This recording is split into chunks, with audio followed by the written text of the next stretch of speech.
working with brands, and we had a really funny meeting the other day where they wanted an idea, and Sophie was like, oh, you know, I'm going to be talking about, you know, a little idea that she had planned, and it was about a 4-page notebook, and they were like drawers on the floor.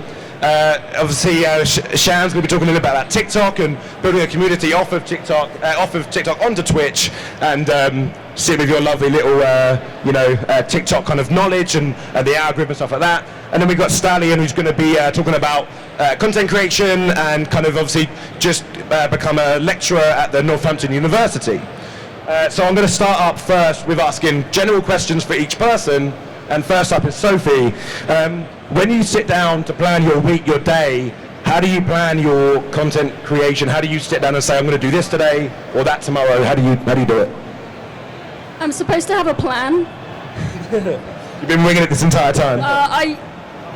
I use Google Keep Notes. I rely very heavily on to-do lists. Oh, I'm so loud now. I'm sorry, guys. You gotta hold it up. I'm not going to lie. I'm struggling right now, but I'm going to answer this question.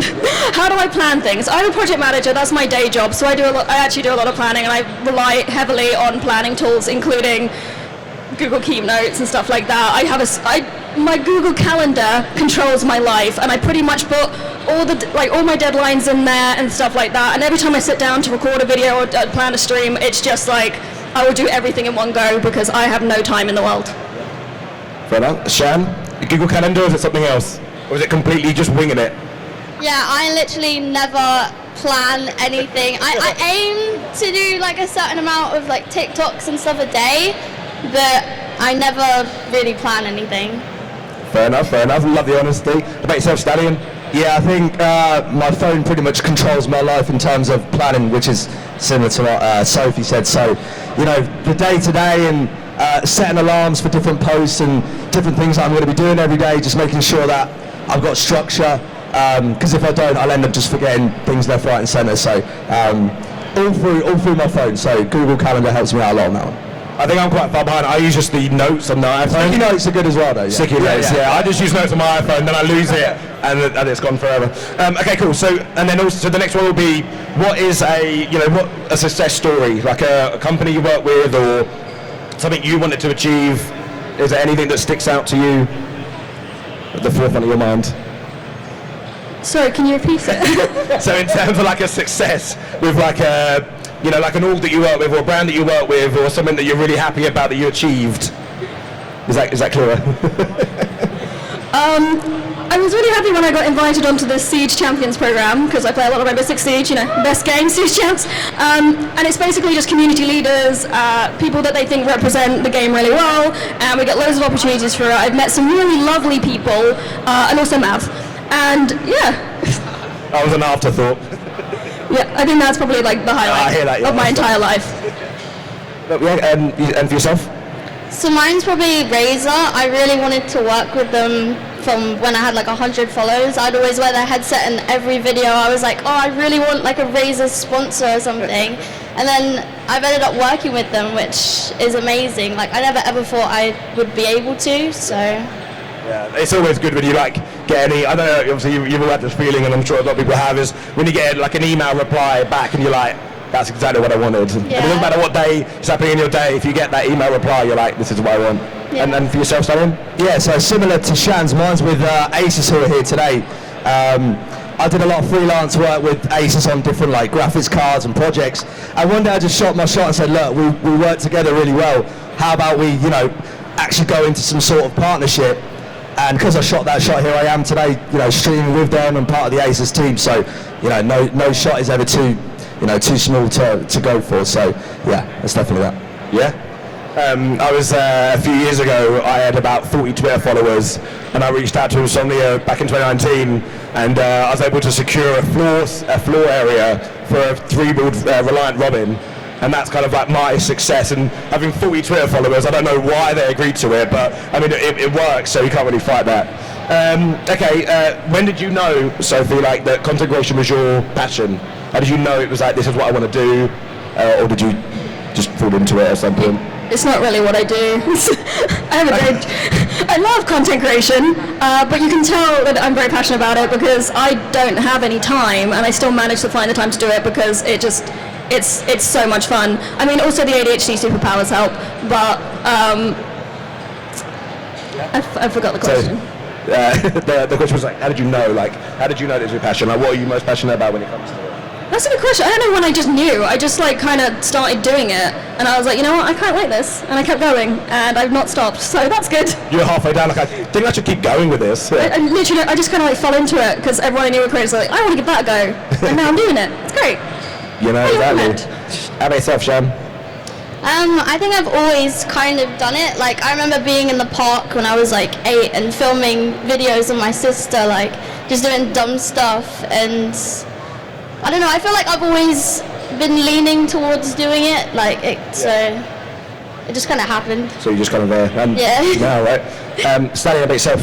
Yeah, so I come from the quite hardcore gaming background, so playing games my whole life.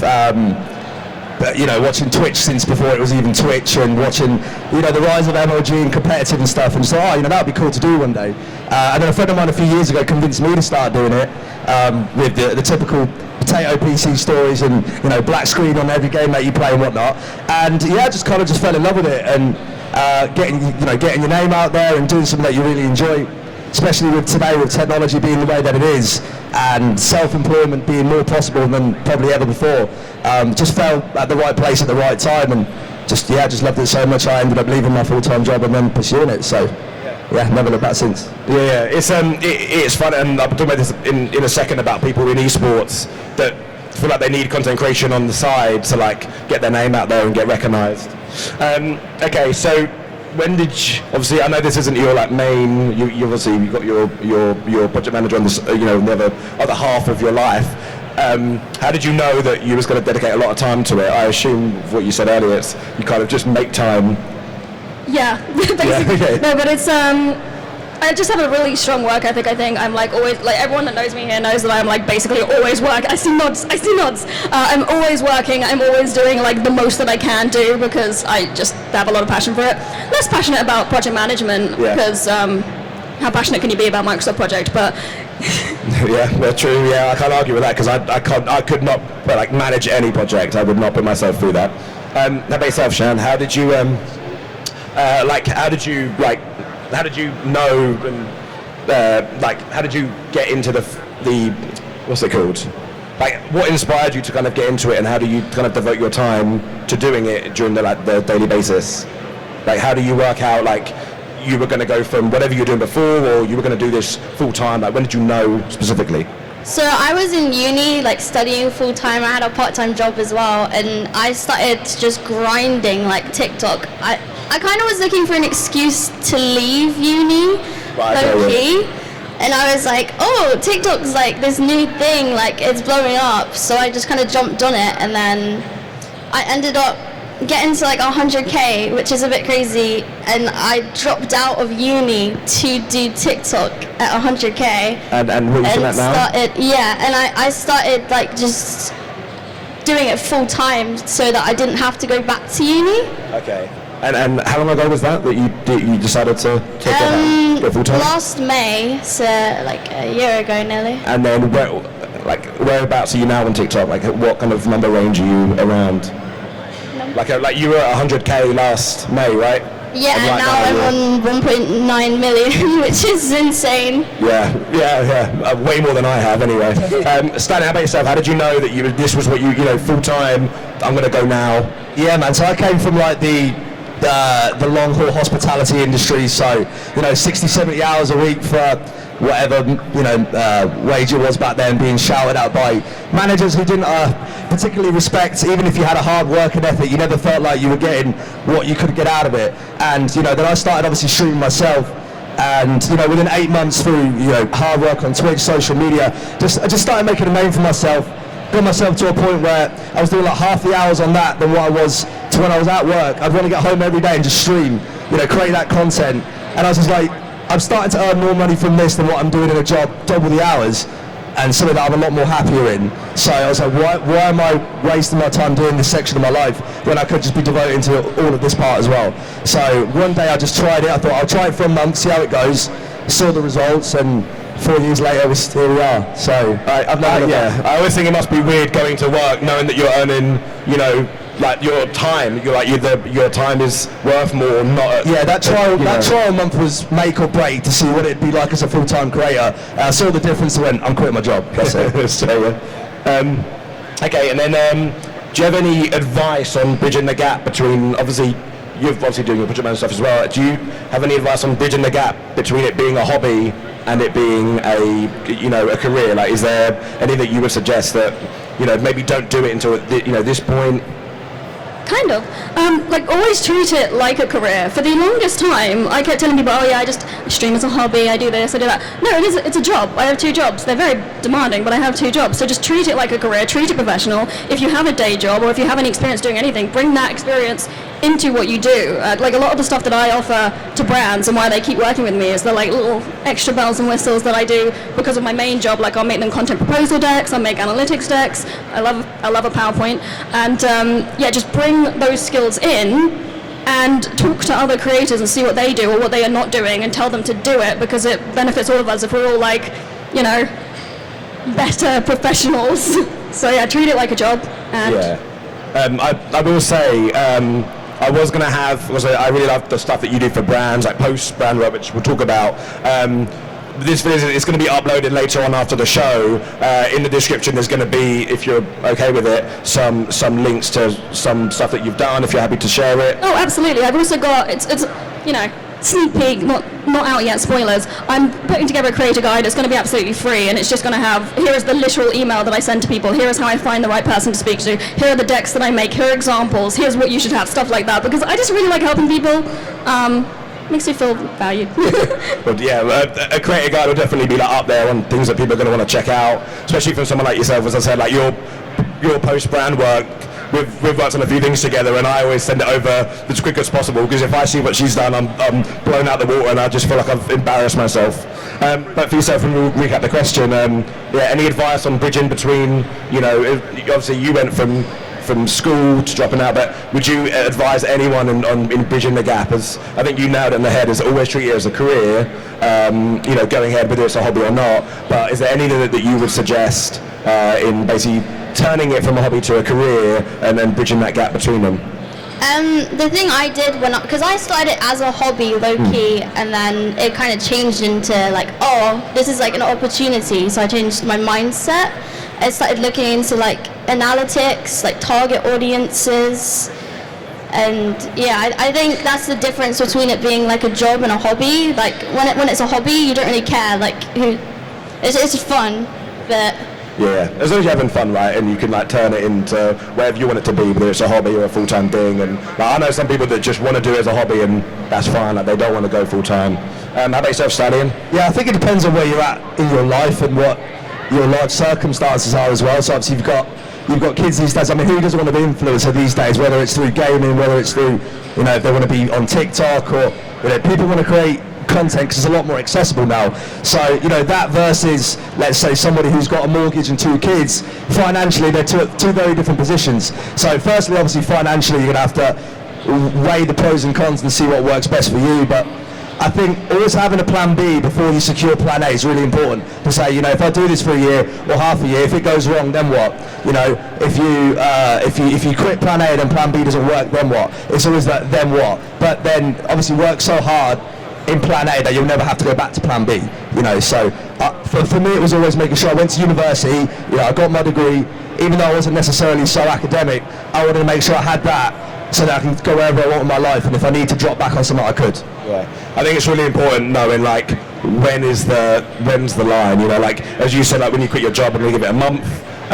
You might give it 6 months, you might give it a year, but it's nice. It's good to have that in your mind to give you a little bit more drive, a little bit more like a clock, and also to say to yourself, this is what I want to do before then, and moving on. Yeah, I think when you first get into content as well, and you start looking at it from a monetary point of view, it can change your, let's say, perspective on how things are. Thinking, oh no, I need to depend on this now for money, and that's when it becomes scary for every full-time creator. So it's getting them bottom lines covered so that you're comfortable and you can go out there and chase your passion anyway. 100%. In terms of, this is quite you don't have to answer if you don't want to, but when it comes to your mental health, is there anything that you do where you're like you do for yourself, and how do you look after yourself? Is there something that you do, like I take like an hour walk every day, or I go to the gym for whatever, or I go to the pub on a Friday night? Like, is there anything that you do that is your time to focus on your own mental health? Is there anything that you could advise? Because it's hardcore being on all the time, right? As a creator, you've always got to be like, one thing that I really dislike is having to be on, like, you feel like you have to be on like Twitter, on Instagram, on Facebook. You've got to be on YouTube, on Twitch, on whatever else comes out tomorrow, you know. But is there anything that you do to help your own mental health? Do you want to go first, Stallion? You want me to start? Yeah, you go. Yeah, I mean, I think having that, like you said at the start, having the line and knowing when to cut off, I think is important. I used to have that same mindset, grind all day, no matter what, and don't take no breaks. Eventually you'll get there, but that's a quick way to burn it out, honestly. So when the people that say grind all day, grind all night, that's a fast track to burning out. So just be very careful down that. Usually I have like a certain cut-off point from like social media. Saturday is what I class as my mental health day. So everything's just kind of like put to the side, and that day's what I want to do. Sometimes I work a little bit, but you know, that's more of my time. But it's about having that balance and planning your day out, and just knowing that I've got my time in there as well. Because you know, there's been times where I've sat there, it's just been content, and you get to the end of the day, you're like, I'm doing great, but I'm so miserable. So you know, you can do great in your life, but if it's not making you happy, then what's the point? Exactly. And for yourself, Sean? I think setting boundaries and stuff is really good. I know I had trouble when I started like content creation. I would grind all day and night. Like sometimes I wouldn't sleep because I felt like I wasn't hitting my goals that I set myself. So it's just really beneficial to make sure you set yourself like these boundaries. Like don't go on, like mine's, I don't go on my phone like after a certain time, especially close to bed, so I don't get like stuck, because it's so easy to just get addicted to scrolling, especially on like TikTok. It's very addictive. So yeah, I think it's because you're like one swipe away from there being another engaging, entertaining like content. It's just endless. You're like, oh, I don't want to come off it, I just want to keep going, but you really need to set those boundaries. And for yourself, Sophie? Beer. Beer. No, for real, I just wait until I burn out and then I spend about 2 days in bed. I'm not very good. I'd highly recommend not doing that and giving yourself time. The thing is, I feel like an absolute waste of space if I'm not constantly busy, so I'm constantly busy. And it's very important to have friends that aren't in the creator streaming world as well, so that can bring you like friends and family, hang out with them. I rely on my support network, who are absolutely fabulous, here right now cheering me on. Love you. So yeah, just like lean on your friends, take time when you can.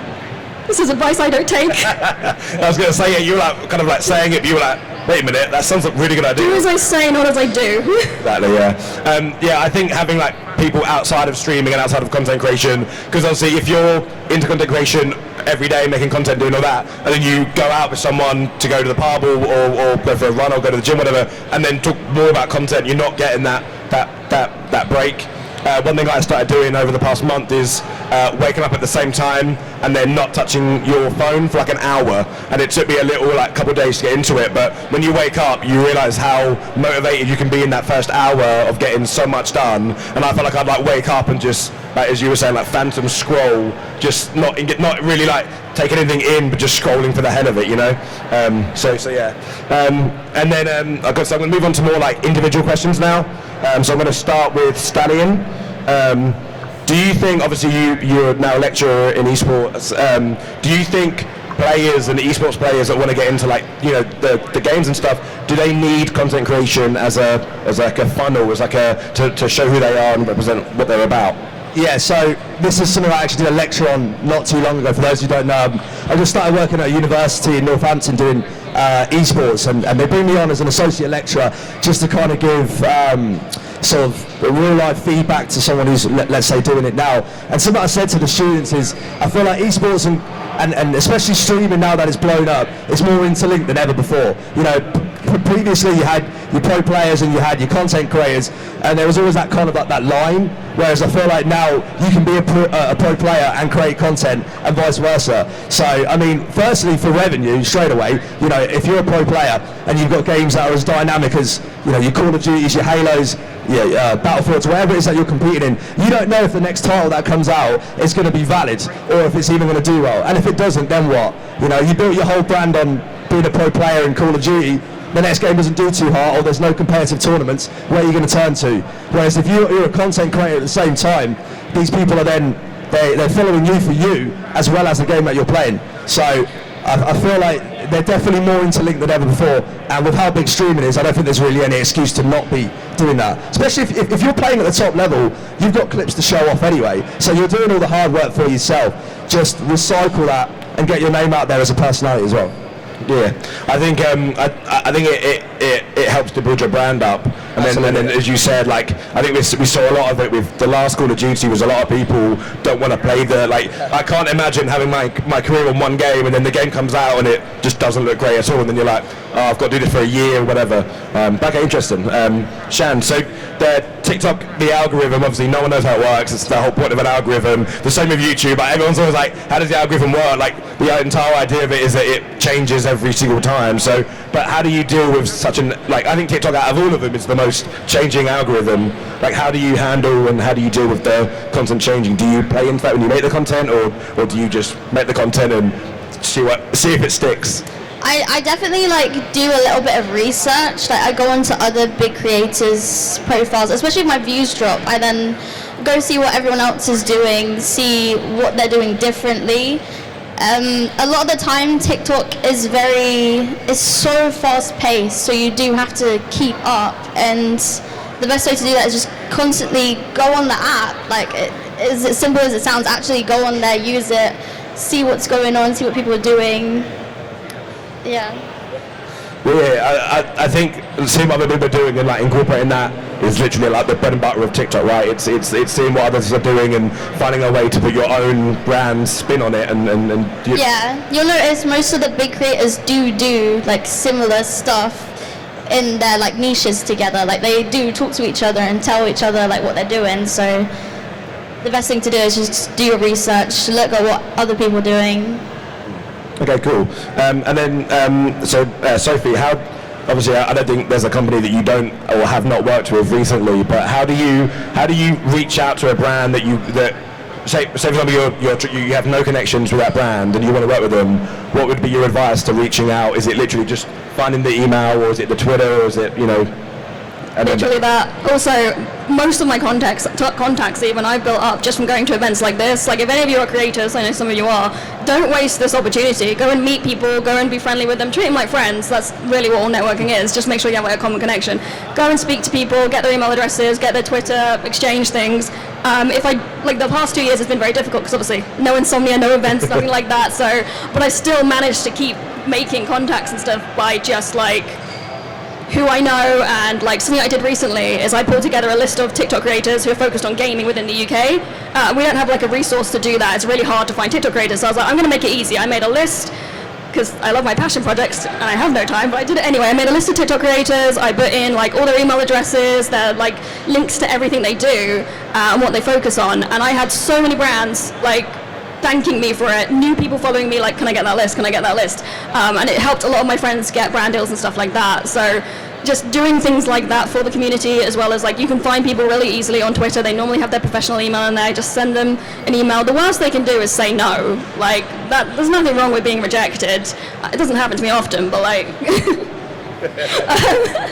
yeah, so just reach out to them. But reach out. I think if you reach out and then you don't hear back within like a day or two, I've had a reply in like a month and I completely forgot that I'd like emailed, and a month later they're like, really sorry, we've been really busy, and then they kind of pick that up afterwards. So don't be disheartened if you get a no, because it's only no for now, right? Oh, and chase them, because some people literally, they get so many emails, they'll probably read yours and not replied and forgotten to reply. Like don't be afraid to chase people, just be professional about it. Okay, and Shan, how do you see? This is a question that I really want to know the answer to. How do you handle like toxicity in TikTok? Because it's quite out of all the apps, I feel like that's the one with the most, like, everyone's always articles about how toxic it is, and how do you handle like a toxicity side of it? So I'm really bad. I read everything, which I've been told you shouldn't do, but I can't help it. Like, I'm curious what people are saying. And I get a lot of hate comments. People find me so annoying, and I don't blame them. I'm yelling like guys on every video, and it is annoying to keep seeing that. But the thing I do, I low-key like show my friends the stuff people are saying, and we just laugh about it, because there's nothing else you can do. Like, you can't change people's opinions, really. Yeah. And I mean, every comment helps the video, right? So yeah, exactly. It's just boosting me, so. Yeah, and that's what I never understand. Like, if you don't like something, when you engage in it, all you're doing is just giving it to more eyes. You just got to remember, like, they're hiding behind their phone. They're not going to come up to you and say that. Like, no. And most of the time, I've responded to some of the hate comments and stuff, and then they're like, "Oh, I'm sorry. I actually really love you. I just wanted you to notice." Yeah. So sometimes it's more of a like attention thing. So you just have to not take it to heart. Yeah. I don't have that much toxicity in my stuff, but I'm terrible at the games I play. But I know that. So whenever someone says anything, it just goes right over my head anyway. Okay, so Stallion, what would be your advice for like a 16 to 18, to 20-year-old who wants to get into like esports and content creation? What would be your, like, not step-by-step guide, but what would be your advice? Yeah, I mean, I think I touched on it a little bit earlier. I think it's more accessible now than ever. 10 years ago, if you wanted to be, let's say, a streamer or creator, people would be like, a what? People didn't really know what that was. It's now, like you said, to the point where most young people want to somehow or some way get into influencing and content creating. So I think, depending on what it is that you want to do, obviously have a look at what your avenue would be to get into there. There's millions of people creating content, but like, where do you focus your niche?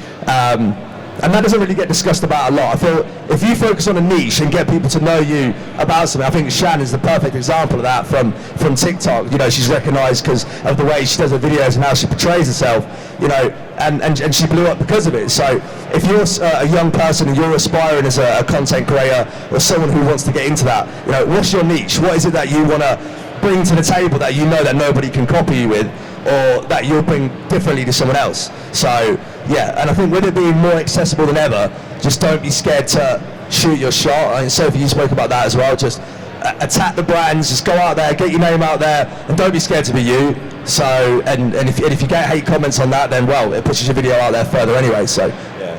I think Zara touched on that on the panel on Friday. Like, just be yourself at the end of the day, because you're creating the same content that other people are, but they're just not you. So like, being yourself is definitely the way, to go about brands and companies, because as I said, no one else has that. That's your like unique selling point, for lack of better words. Okay, then Sophie, how do you, obviously I've said about how your post-brand work is exceptional. How do you plan that? How do you put it all together, and how do you work out what exactly they want? Have they told you before what they want, or do you just give them everything?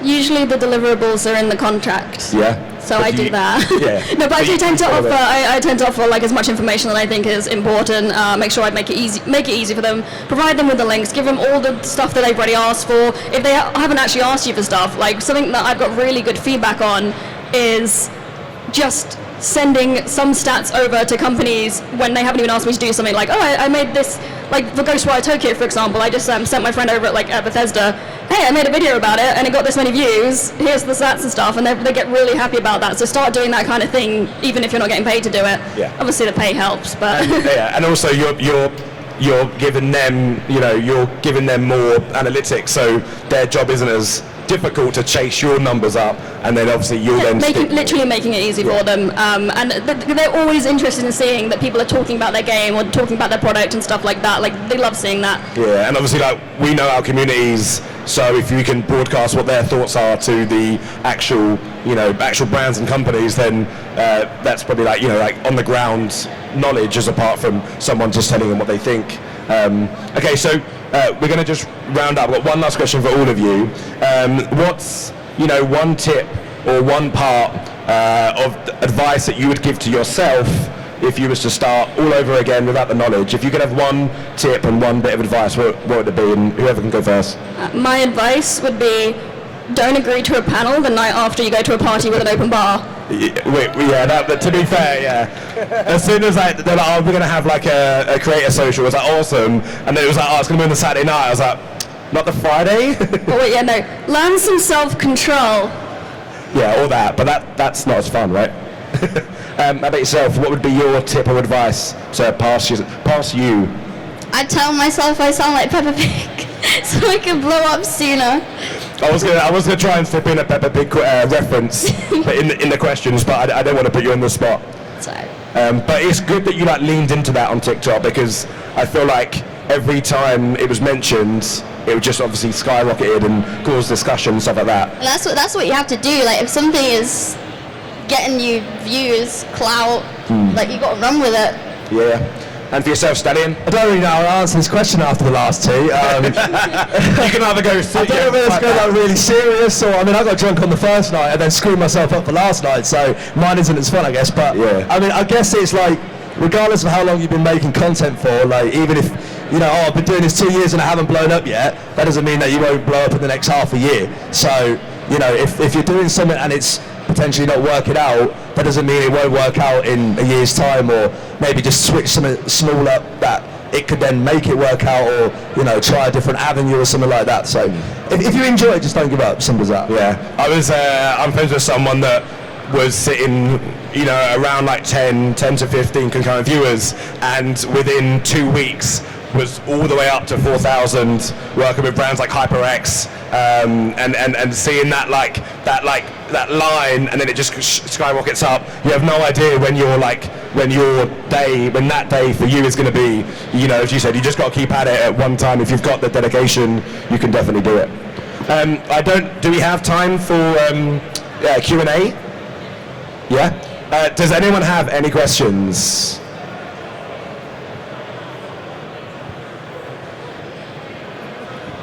Hey guys, wave your arms in the air like you just don't care if you'd like to ask these wonderful people some questions. Don't ask anything.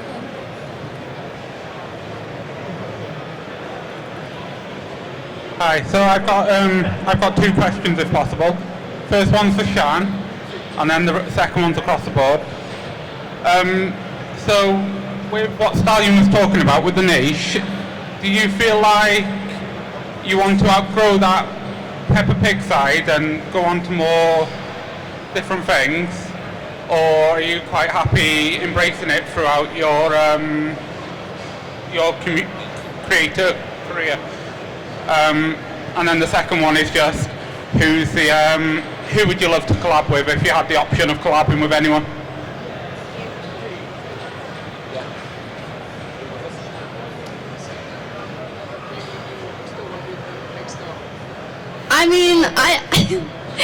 I would eventually like to move away from it, but I don't mind it. I do think it's kind of funny, because I never thought it. It came up so randomly, so... They kind of stuck. Any brands that you'd work with? You've all got mics. In terms of collaborations and stuff, I think not in terms of just names and stuff, but just to see whatever kind of projects are going on in future. Just to answer your question, my guy Dean over there is DJ and producer, and I'm recently moving into the music side of things now. So music's always been, as much as my life is about gaming, and I'm using my influence in gaming to bring that into the music side as well, and bring non-copyright music to creators, because it's what we deserve. So amen. So yeah, literally just always looking at the next project. For me, I'm not so much on how many followers you have, it's what talent do you bring to the table. Give that person that chance that they deserve. So yeah. I don't think they said brands, they said dream collab. So I could say anyone. Because I have two. I'd love to work with a whiskey brand, good whiskey brand, and also BTS. That's probably not the answer they want. Oh. I lost my microphone, so we're going to have to share one now, unfortunately. But I think collab, obviously you like music, you can collab with pretty much anyone. But I think it's relatively easy to reach out to people to collab with.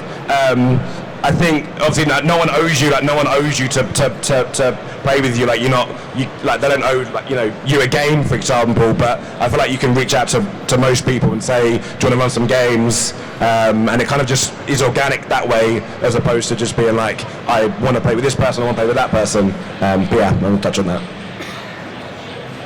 Okay, we have another question. I was wondering how you guys came up with your online names. Who wants to go first? I used a fantasy name generator. No one knows how to spell it. I have regrets. I'm branded now.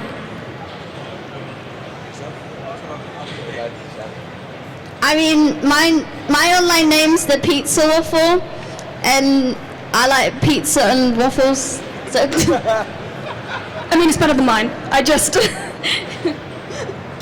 Again, I feel like I don't know how I can match these answers, to be honest. Yeah, I mean, I come from an Italian family, and I've always loved horses. I guess it's my favourite animal. So, growing up, I was always like short, nippy with football. So they always called me the Italian Stallion. So it just stuck, and Stallion was just my brand and nickname growing up. So yeah. Sorry. This is going to get boring real quick, having to hand the microphone. But I think at the end of the day, like, your online name can be anything you want it to be. It can be like made up or from food you like. It can be like, I'm pretty sure. Oh yeah, I love this one instead. Thank you. I'm pretty sure. Is it on? Yeah, I'm pretty sure. I might be wrong here, but I think even like Post Malone's name was done through a generator. So Really? I'm very. Now I'm not so sure, but I'm pretty sure. No. We'll start the rumour now. We started it. Post Malone and me have that in common. Yeah, we've got enough people here that we can like make this a thing now. But yeah, I think like for myself, it was like a name that I was called as a kid, and then I just stuck some letters at the beginning of it that mean something to me because I didn't want to just be Maverick, because I feel like there was a lot of people. But I feel like it can be whatever you want, right? But I love the whole like, I like pizza, I like waffles, so that you're just like a pizza waffle, right? I love it. Okay, we have a question from this lady with amazing hair. Thank you. Do you wish you started content creation sooner? Oh man. I do. I have a degree in script writing, and whilst it's great and I enjoy doing it like on the side, and technically I use it when I do YouTube videos, I guess, but I feel like if I had started 3 years ago, but then I don't know if I'd do that 3 years. I don't know if, if you didn't go if you didn't start earlier, you might not be still doing it. I think everything happens for a reason, right, at the right time. But what do you guys think? Most people would say, yeah, I wish I started sooner. I don't. But I have a good reason for that, because I'm glad that I had all the experiences. I went to uni and I've got work experience and stuff. I'm glad I did all that, the professional experience, before I started. I'm glad that I was an adult already when I started content creation, because I can't imagine how much that would have affected my mental health if I was a teenager. Yeah, so I'm glad I did it as an adult, and already pretty, happy with myself and I don't have to be full of mental health. I mean, I think I started at the perfect time. Like, it was COVID, everyone was online, so I think even if I started sooner, it just would have taken me longer. But I feel like I started at a good time. I think my answer is a mix of both of the two, actually. Getting my degree when I did, and again, if I did start sooner, would I be here now? Would I know the people I know now? Would it have been different? I'm just glad that I got to create content through lockdown, because not only did it help me mentally, but I feel like it helped a lot of people who, everybody became gamers during lockdown, right? Even people that said they didn't like them beforehand. So I feel like we did a big service to a lot of people during that time that needed it. So yeah. 100%. I think a lot of people in my own community, I'm not sure if it's about yours, lockdown was a time to slow down and kind of read and rethink about what was important and make some new friends that you might not have ever known before. Do we have any more? Yeah, we have a couple more. Do you think there's anything missing from the industry? Anything missing? Does someone want to go first? I could start on this one. I think, good question, by the way. I think it's starting to get more in there, but I think creators being treated as industry professionals outside of this industry. So people be like, oh, you're an influencer, a TikToker, a creator. I feel like it's being accepted a lot more now, because it's a part of daily life. But that that bottom line kind of contract from companies for people like us to say, you're guaranteed this amount of money a month, or You know, just to give us that kind of clarity and stability that we can keep doing this month in, month out. I mean, it's certainly getting there. We're at the point now where 5-10 years ago, there was only a limited amount of people that could do content creation because there was only so much around. Whereas now there's, you know, tens of thousands, even millions of people doing it because there's ways of earning revenue around it. So, and I think in the next 5 years, the industry that we're in is going to explode tenfold. No, I agree. I think, and you'd agree as well. You know, when brands work with, I think you touched on this earlier, like creators talking to creators on terms of like, if I have a brand question, I'll go to you and you'll say like, yes or no, or like whether that's a good idea or good practice. And I think when creators talk to people, what you're doing is making sure that everyone's acting the same and everyone's doing the same thing, as opposed to like someone's getting like a little bit, you know, like shafted. And as I said, like talking to your like peers is, you talk to your colleagues at work, right? And like what would people would consider like a day office job, like you would talk to your peers. So it makes no difference to not talk to each other. But yeah, if you two have anything to add. No. God, I was wondering, I was wondering what you're about to Definitely something came into my, talking about creators talking to creators, I was just going to touch on that, another one of my passion projects, because obviously I can't get enough of them. I'm starting to put together like a spreadsheet around like sponsored stream rates and stuff like that, and I'm speaking to so many creators about how much they charge per hour. You're all undercharging, by the way. And I'm going to like publish that obviously without numbers, names and everything, because you don't want any identifying information, but it like does not help anyone if you keep that stuff private. It's the same when you're like, even like regular day jobs, you don't want to keep your pay private because that only helps the company. You want to make sure that everyone's getting paid and compensated fairly. So yeah, there's a lot, we need to do a lot more sharing that kind of info that people are scared to for some reason. Yeah, I think like as like a company, you would not be trying to shaft someone. So by talking about each person and what they're getting from the company, like the company's not going to be looked down on that at all, because they should be treating everyone obviously the same across the board with the ROI and stuff. But yeah, any more? Yeah, we have one final question here. As an ex-content creator, I would like to know that, especially with trends such as the girlfriend reveal on the Minecraft side, do you think that TikTok and content creation in general is making creators more cynical and less creative with the trends?